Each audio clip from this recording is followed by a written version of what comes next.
Bonsoir, bien-aimés frères et sœurs. Bienvenue à la découverte de la parole. Et je commence d'abord par me présenter. Je suis la servante de Dieu, Judith Brèche à Mbongo. Alors, à la découverte de la parole, nous avons la vision de ce que dit l'apôtre Paul.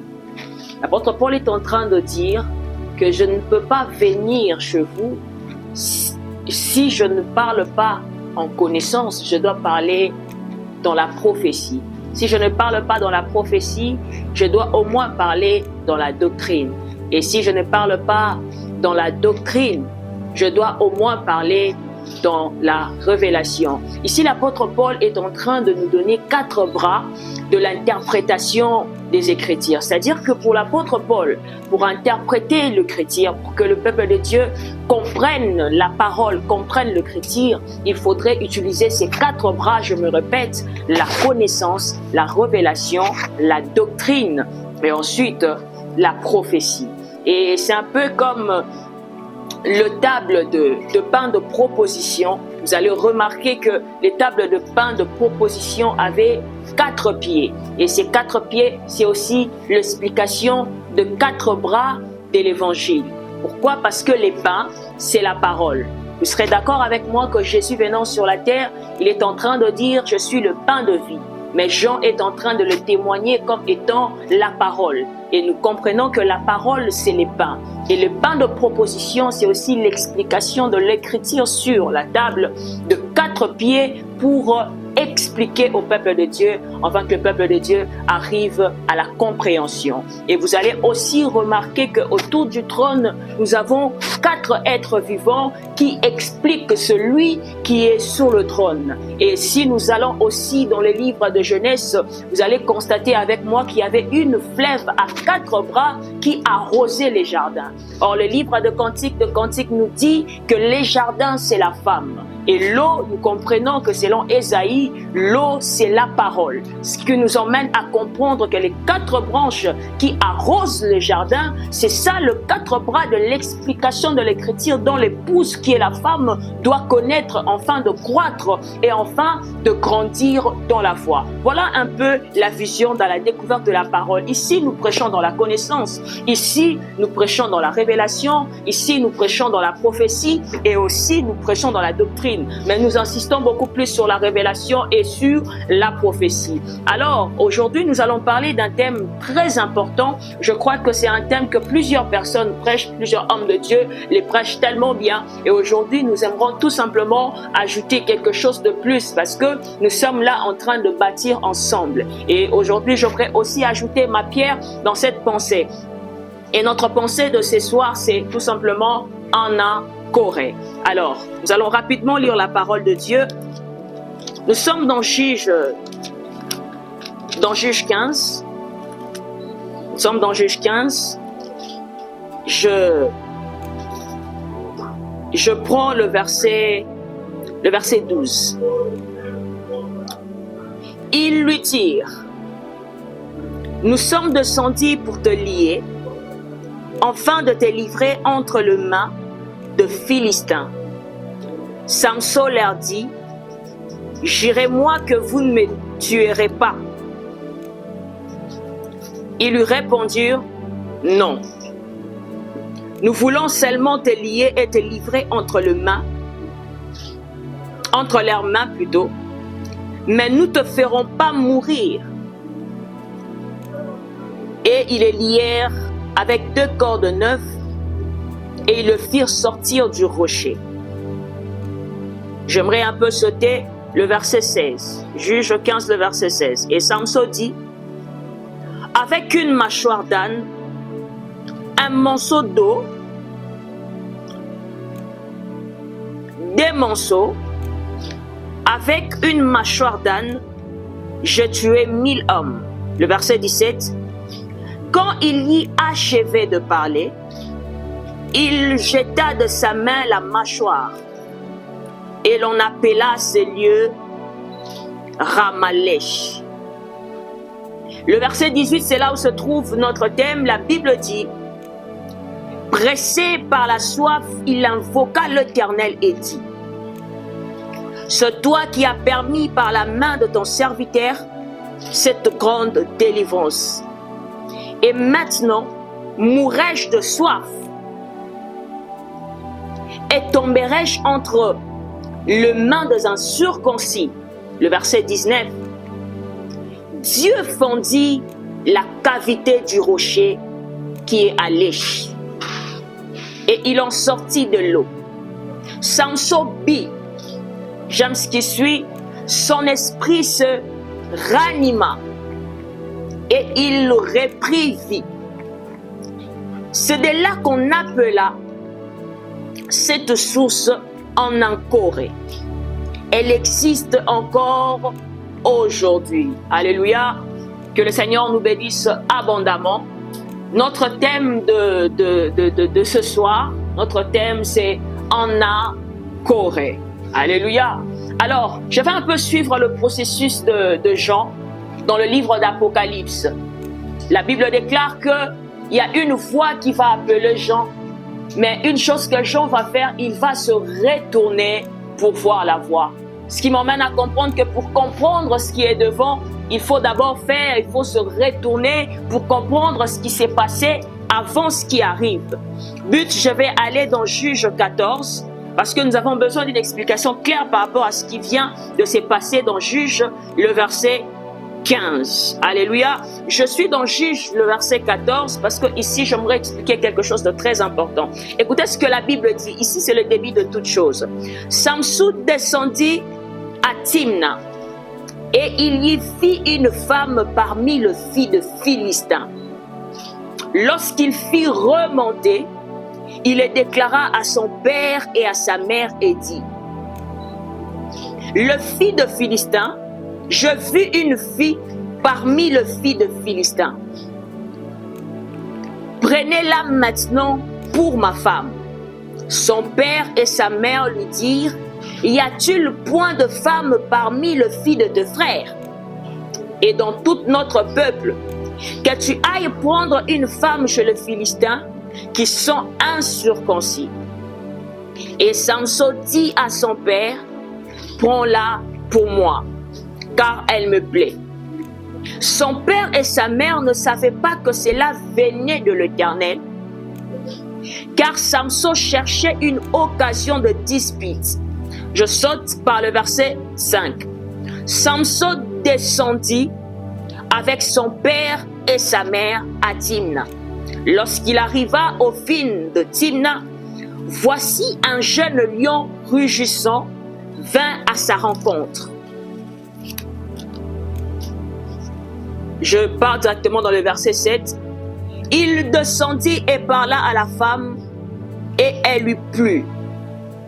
Le verset 8. Quelque temps après, il se rendit de nouveau à Timna pour la prendre. Écoutons ce qui va se passer. Elle se tourna pour voir le cadavre du lion, et voici, il y avait un essaim d'abeilles et du miel dans le corps du lion. Le verset 9.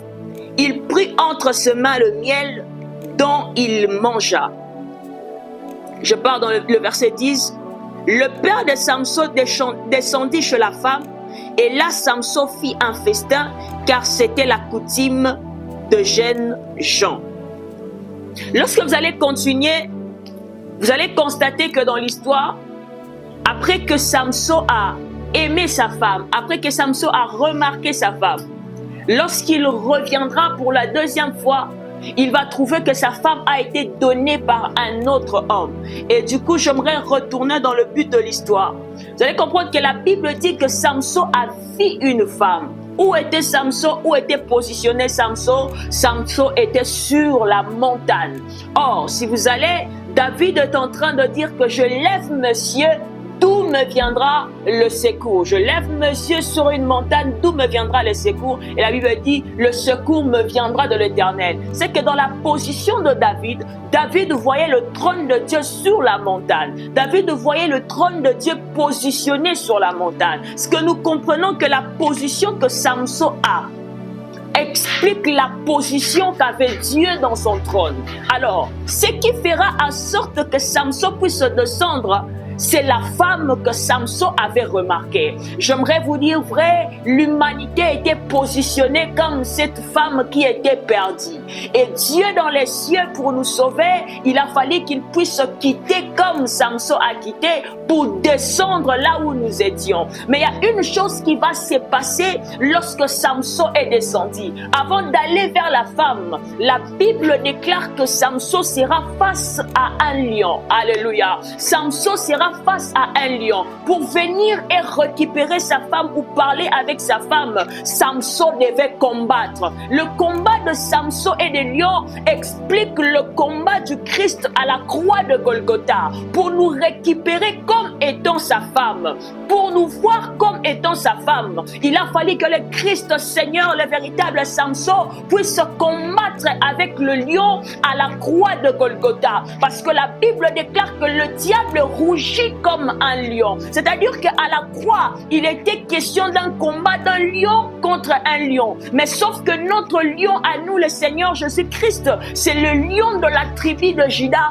Et lui ne rugit pas comme un lion, mais il est le véritable lion. Alléluia. Lorsqu'il arriva à la croix, il a fallu qu'il puisse combattre. Et vous allez constater avec moi que lorsque Samson va retourner encore pour voir le lion, qu'est-ce qu'il va remarquer? Qu'est-ce qui sortira de ce lion? Ça sera le miel. Alléluia. J'aimerais vous dire que le combat de la croix de Golgotha nous a apporté le miel qui est la grâce. Et c'est à cause de la grâce que nous avons rencontré celui qu'on appelle le véritable Samson, qui est le Seigneur Jésus-Christ. Ici, je prends l'image de cette femme comme étant l'humanité.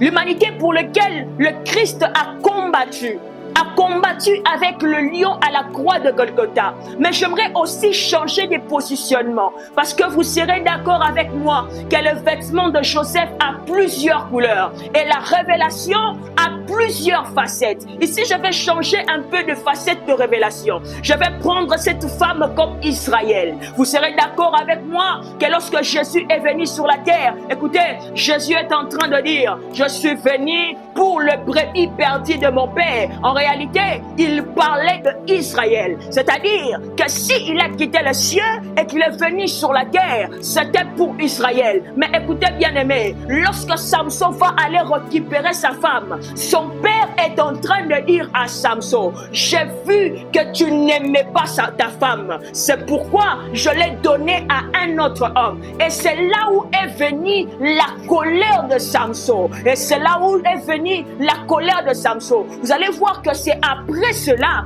que Samson maintenant va commencer à combattre, que Samson va manifester sa colère. Vous serez d'accord avec moi que lorsque le Seigneur Jésus-Christ est venu sur la terre, bien qu'il était venu pour Israël, mais Israël va le rejeter. La Bible est en train de dire qu'il est venu chez les siens, qui est cette femme, mais ils vont le mettre de côté. Pourquoi ils le mettront de côté?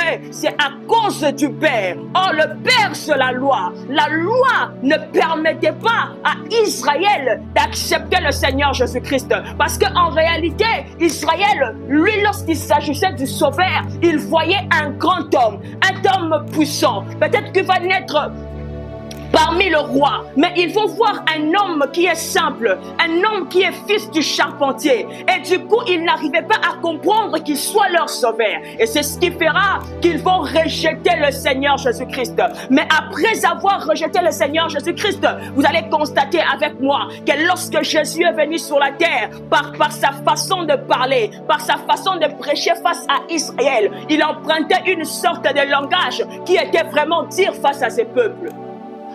Et lorsque Israël le rejeta, vous savez ce qui va se passer? La Bible dit, Samson va combattre. Samson va combattre. Et il n'arrêtera pas de combattre. Mais ce qui m'intéresse le plus, avant d'expliquer encore Israël, j'aimerais retourner encore à l'Église. Et j'aimerais retourner encore à l'humanité. Ce combat que Samson est en train de combattre, face à un peuple qu'il a rejeté, parce que lorsqu'il était déjà sur la terre, Israël montrait qu'il rejetait le Seigneur.